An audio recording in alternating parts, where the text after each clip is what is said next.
Hello there. Today, I'm going to read you the story about Walt Disney's Bambi. Here we go.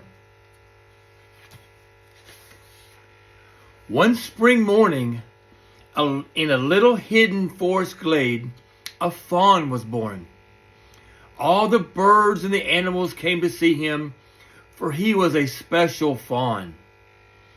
"What will you name the young prince?" asked Thumper the rabbit. "I will call him Bambi," the mother answered.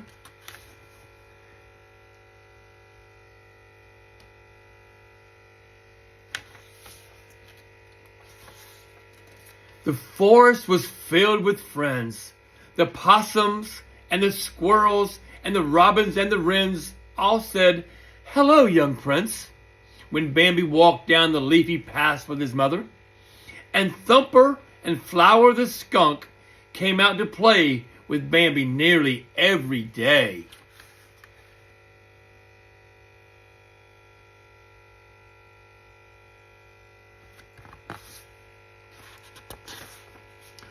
One morning, Bambi's mother took him down a path where he had never been.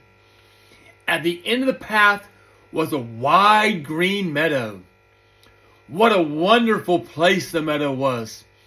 There was so much room to run and jump. Bambi leaped in the air 3, 4, 5 times. When he stopped to catch his breath, another fawn came up to him and said, "Hello," she said softly. Bambi tried to hide behind his mother. "Don't be afraid, Bambi," she said. "This is Feline. Her mother is your Aunt Ina." Soon Bambi and Feline were racing around the meadows together.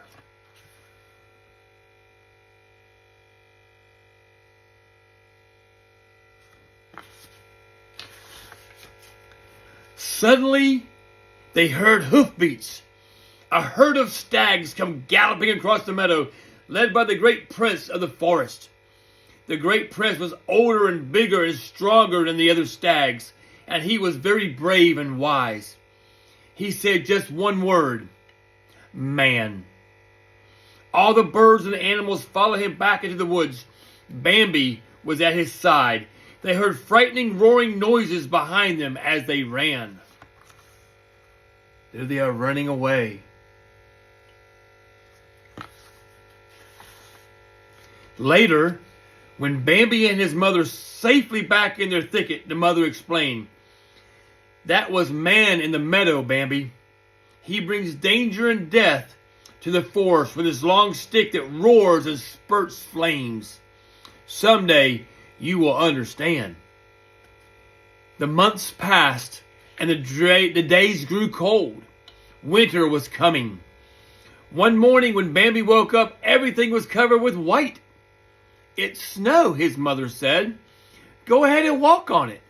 Bambi stepped out and saw Thumper sliding on the frozen pond. "Come on," Thumper said. "The water's stiff." Bambi trotted onto the ice. His front legs shot forward, his rear legs slipped back, and down he crashed. "That's okay," Thumper said, and laughed. "We can play something else. Winter's fun."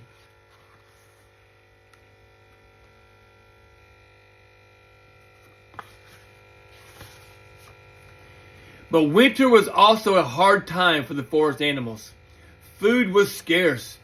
Sometimes Bambi and his mother had nothing to eat but the bark on the trees.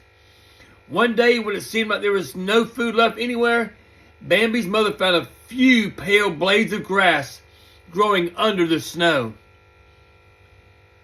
They were nibbling the grass when they suddenly smelled man. As they lifted their heads, they heard a deafening roar. "Quick!" said Bambi's mother. "Run for the thicket!" Bambi darted away. He heard his mother's hoofbeats behind him, and then another roar from the man's guns. Terrified, Bambi ran faster.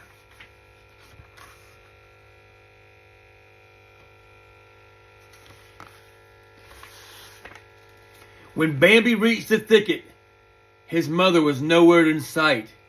He sniffed for her scent. There was nothing. "Mother!" he called, racing wildly out into the forest. Mother, where are you? The great prince of the forest appeared beside him. Your mother cannot be with you anymore, the prince said. You must learn to walk alone. Bambi did not understand, but he knew he must listen to the great prince. In silence, he followed the old stag through the snowy forest.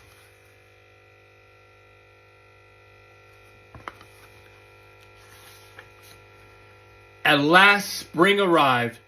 The forest was turning green and leafy, and Bambi was growing into a handsome buck. One day, Bambi met a beautiful, graceful doe in the woods. Hello, he said. Who are you? Don't you remember me? The doe said. I'm Feline. Gently, she licked Bambi's face. Then suddenly, Rono, a buck with big antlers, pushed his way between them. He began to nudge Feline down the path. Feline is coming with me, he said.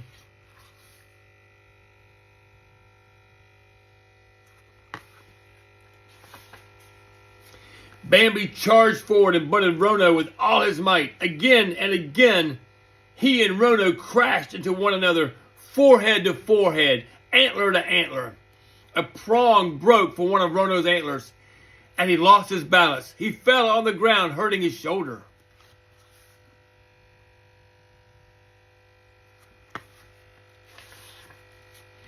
Rono limped off by himself, and Bambi and Feline walked down the path together. That night, Bambi and Feline went out into the meadow and stood in the moonlight, listened to the east wind and the west wind calling each other.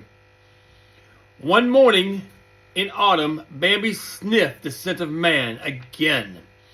As he ran to warn Feline, he smelled something else too. Smoke. The old prince came and said, the forest has caught fire with the flames of man's campfires. We must go to the river. Bambi turned to Feline. Run, he said. Run to the river. Feline raced off as Bambi and the prince ran to warn the other animals.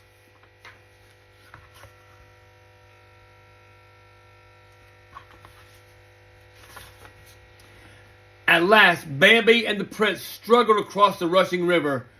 When they were safely on the other side, Feline came running to Bambi. They stood with the other animals on the bank and watched the flames destroy their forest home. When the forest is green again, I will be very old, said the prince. Bambi, you must take my place then.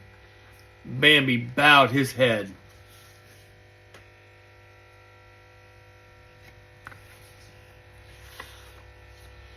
When spring came, green leaves and grass and flowers covered the scars left by the fire. At the thicket, the squirrels, the rabbits, and the birds were peering through the undergrowth at Feline and two spotted fawns.